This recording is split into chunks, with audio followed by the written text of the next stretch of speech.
अम्मा मेरा ख्याल है हारून से कहकर इसकी मोटरसाइकिल कहीं फेंकवा देते हैं। सारे फसाद की जड़ इसकी मोटरसाइकिल है। शरीफ भाई, गलती मैंने की है, इसमें मोटरसाइकिल का क्या कसूर है? वो तो वैसे भी अब मेरी दोस्त हैं, मेरी उससे पक्की दोस्ती हो गई है। आपका गुस्सा जायज़ है, आप मुझ पे उतारे हैं। मोटर बाइक तो एक बेजान सी चीज़ है। अम्मा सुन लिया आपने अपने चहेते की बात। अब मोटरसाइकिल इसकी दोस्त है और ये गाड़ियां।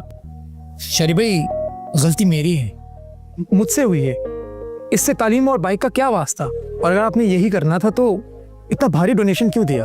क्या हमारे पास फालतू सरमाया जो आप इस तरह से लुटा रहे हैं? आज ही अस्पताल से घर आया और आज उस पर दरबार लग गया। आप सब बहरोज की तरफ से बेफिक्र हो जाएं।